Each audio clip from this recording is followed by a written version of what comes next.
இந்தியாவுக்கும் பாக்குக்கும் இடையிலான மோதல்ல பாக் அரசாங்கம் இந்தியா எங்க தாக்குதல் நடத்திடுமோ அப்படின்னு சொல்லி பயங்கர பீதியிலேயே சுத்திட்டு இருக்காங்க. எந்த அளவுக்கு அப்படின்னா நடுராத்திரி 2 மணிக்கெல்லாம் பிரஸ் மீட்டிங் அப்படிங்கறத பாக் அரசாங்கம் வைக்குது. இந்த மாதிரி இந்தியா தாக்குதல் நடத்த போகுது அப்படின்னு சொல்லி. இந்த வீடியோல நம்ம என்ன பார்க்க போறோம் அப்படின்னா பாலகோட் ஸ்ட்ரைக்ல இருந்து இந்தியா கத்துக்கிட்ட பாடங்கள் என்ன, கடந்த 5 வருடங்களா இந்த ஒரு சந்தர்ப்பத்துக்காக இந்தியா தன்னுடைய ராணுவத்தை எப்படியெல்லாம் வலிமைப்படுத்திக்கிட்டே வந்திருக்குது அப்படிங்கிறத பார்க்க போறோம். கூடவே இந்தியாவினுடைய சைக்காலஜிக்கல் வார்ஃபேர் பார்க்க எப்படி நிலைக்குலைய வைத்திருக்குது அப்படின்னு சொல்லி இந்த ஒரு வீடியோல ரொம்பவே டீடைல்டா பார்த்துடலாம். வீடியோவை லைக் பண்ணிக்கோங்க, சேனலை சப்ஸ்கிரைப் பண்ணிக்கோங்க. வாங்க வீடியோக்குள்ள போயிடலாம். அறிவோம் தெளிவோம் உறவுகளுக்கு அன்பான வணக்கங்கள்.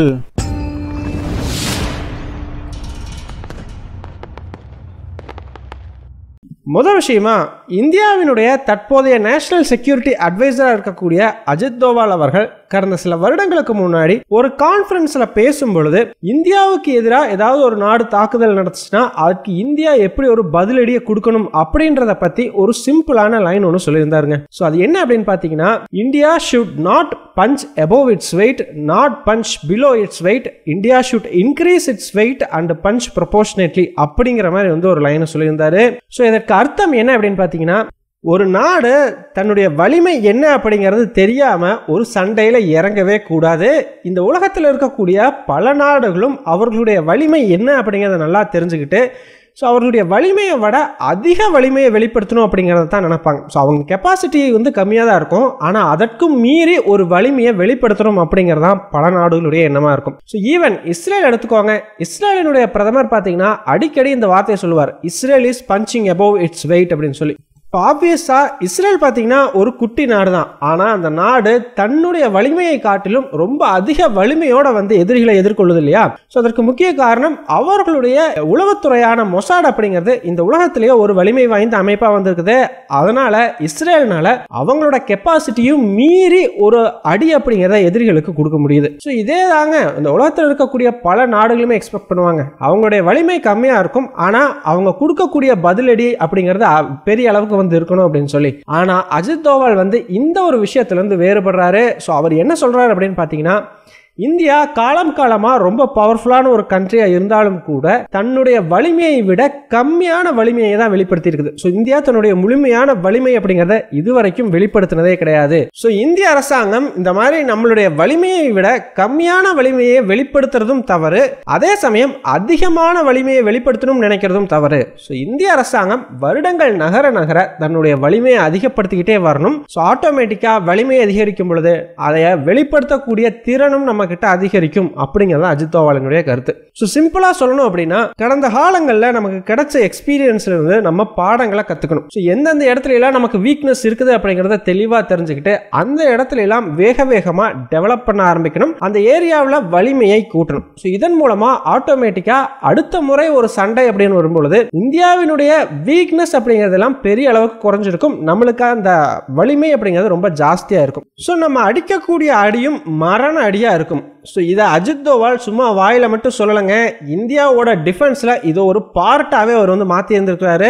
ஸோ ஆக்சுவலா கடந்த 2019ஆம் ஆண்டு புல்வாமா தாக்குதல் நடந்த பொழுது இந்திய அரசாங்கம் அதற்கு பதிலடி கொடுக்கறதுக்காக பாலகோட் ஸ்ட்ரைக்ஸ் அப்படிங்கிறத நடத்தியிருந்தாங்க இல்லையா.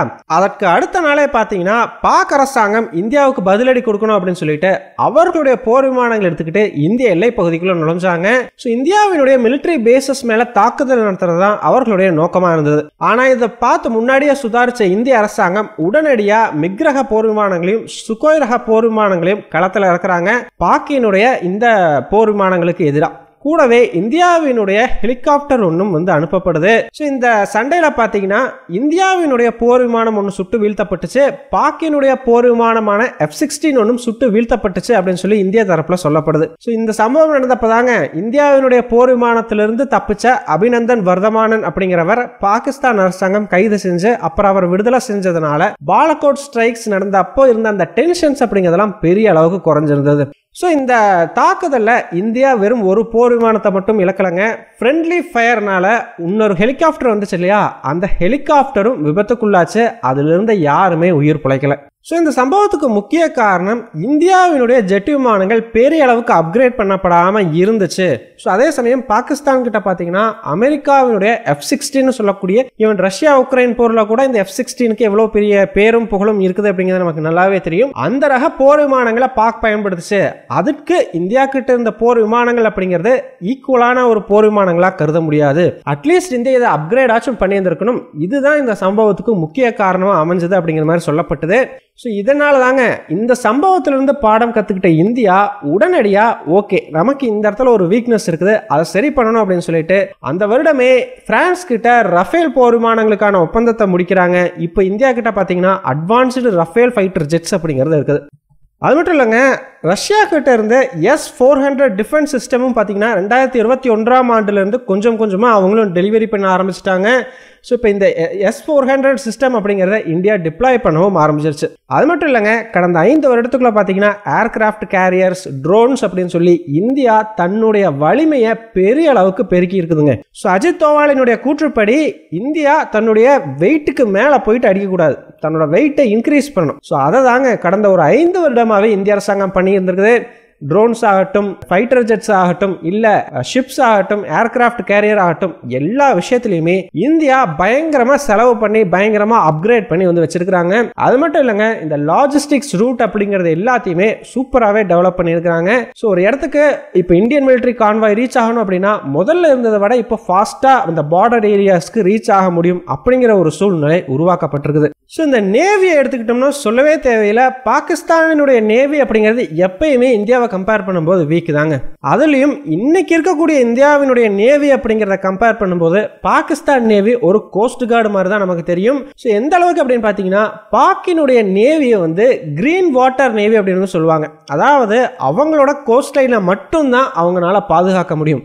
அதுவே இந்தியாவினுடைய நேவி பார்த்தீங்கன்னா ப்ளூ வாட்டர் நேவி. அதாவது இந்த உலக அளவில் எங்கே என்ன பிரச்சனை நடந்தாலும் அந்த விஷயத்தில் இந்தியானால போய் பங்கெடுக்க முடியும்.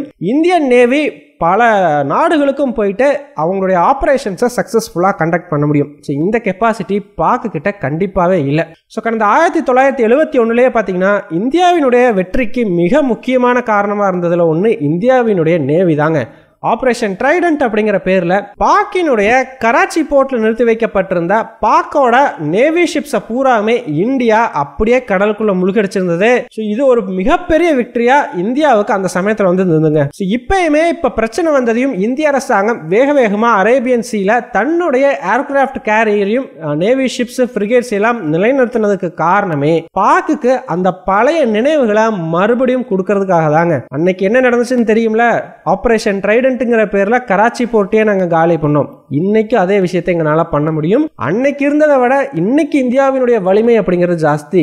சோ தயாராயிரு, என்ன வேணாலும் நடக்கலாம் அப்படிங்கிற ஒரு மெசேஜை இந்திய அரசாங்கம் கொடுத்துருக்குது. சோ சிம்பிளா சொல்லணும் அப்படின்னா இந்தியா தன்னுடைய வலிமையை கடந்த 5 வருடங்களா பெரிய அளவுக்கு அதிகரிச்சிருக்குது. சோ இப்ப வலிமையும் அதிகரிச்சாச்சு, அடி வாங்குறதுக்கு ஆளும் தயாராயாச்சு, அடி கொடுக்கறது மட்டும்தாங்க பாக்கி. இந்தியா அடிக்க போகுது அப்படிங்கிறது கிட்டத்தட்ட உறுதியாயிருச்சு. அந்த அடியை பாக்கு தாங்குமா அப்படிங்கறதே மிகப்பெரிய கேள்விக்குறிதான். யோசிச்சு பாருங்க, எந்த அளவுக்கு பயம் இருந்திருந்தா முந்தா நேத்து நைட்டு 2 மணிக்கு ஒரு பிரஸ் கான்ஃபரன்ஸை கூட்டி இருந்திருப்பாங்க. இந்த பிரஸ் கான்ஃபரன்ஸ்ல இந்தியா எங்க மேல அட்டாக் பண்ண போகுதுன்னு சொல்லி உலக நாடுகளுடைய ஹெல்ப்பை பாக் எதிர்பார்த்து இருந்திருக்கும். அந்த அளவுக்கான ஒரு பயம் இந்தியாவால பாக்கு மனசுல விதைக்கப்பட்டிருக்குதுங்க. ஆக்சுவலா இந்தியா ஒரு சைக்காலஜிக்கல் கேம் அப்படிங்கிறதே பாக்குக்கு எதிராக ஆடிக்கிட்டு இருக்கிறாங்க. பாக் அரசாங்கம் இந்தியா இன்னைக்கு அட்டாக் பண்ணுமா நாளைக்கு அட்டாக் பண்ணுமா அப்படின்னு சொல்லி ஒரு பயத்திலேயே 24/7 இருக்கிறாங்க. இதனாலே பாத்தீங்கன்னா அவங்களுடைய கான்வாய்ஸை பூரா இப்போ பார்டரை நோக்கி அனுப்பிச்சிட்டாங்க. அவங்களுடைய ஃபைட்டர் ஜெட்ஸை வச்சு ரெகுலராகவே ப்ராக்டிஸ் பண்ணிட்டு இருக்காங்க. அவர்களுடைய மினிஸ்டர்ஸ் அடிக்கடி வந்து ஸ்டேட்மெண்ட்ஸை வேற வந்து இஷ்யூ பண்ணிட்டு இருக்காங்க. இந்த மாதிரி இந்தியா அட்டாக் பண்ண போகுது, கண்டிப்பா இந்தியா அட்டாக் பண்ணியே தீருங்கிறது எங்களுக்கு தெரியும் அப்படின்னு சொல்லி. ஆனா அதே சமயம் இந்தியன் சைட்ல பாருங்க, எந்த பதட்டமும் இல்ல, எந்த குழப்பமும் இல்ல, எல்லாருமே ரொம்ப ரிலாக்ஸ்டா வந்திருக்காங்க. நம்ம தான் வந்து எப்படா அட்டாக் பண்ணுவாங்க அப்படிங்கிற மாதிரி ரொம்ப டென்ஷனா இந்த விஷயத்தை பார்த்துக்கிட்டு இருக்கிறோமே தவிர இந்தியாவினுடைய ஹையர் அஃபீஷியல்ஸ் ஆகட்டும், டாப் டிப்ளமேட்ஸ் ஆகட்டும், prime minister, external affairs minister, defence minister, இவங்க எல்லாருமே ரொம்ப ரொம்ப காமா வந்திருக்கிறாங்க. அதே சமயம் மீடியா கிட்ட ஒரு வார்த்தை கூட விடலைங்க. அதே சமயம் பார்க்கல பார்த்தீங்கன்னா எல்லா மினிஸ்டரும் ஆளாளுக்கு பிரஸ்ல போய் பேசிட்டு இருக்கிறாங்க. இந்தியா எதை பண்ண போகுது அதை பண்ண போகுதுன்னு சொல்லி. இந்தியாவினுடைய சைலன்ஸ் அப்படிங்கிறதே அவங்களுக்கு ஒரு மரண பயத்தை கொடுத்துருக்குது அப்படின்னு சொல்லி ஆகணும். ஸோ ஃபைனலா நீங்க என்ன நினைக்கிறீங்க? இந்தியாவுக்கும் பாக்குக்கும் இடையில ஒரு மிகப்பெரிய போர் ஏற்படுமா, இல்ல அப்படின்னா இந்திய அரசாங்கம் ஸ்ட்ராட்டஜிக்கா எங்கெங்க அட்டாக் நடத்தணுமோ அந்த பர்டிகுலர் ஏரியாவை மட்டும் டார்கெட் பண்ணி அட்டாக் நடத்துவாங்களா? ஸோ அதோட முடிஞ்சிருமா? ஸோ உங்களுடைய கருத்துக்கள் என்ன அப்படிங்கிறத மறக்காம கமெண்ட்ஸ்ல சொல்லுங்க. நன்றி.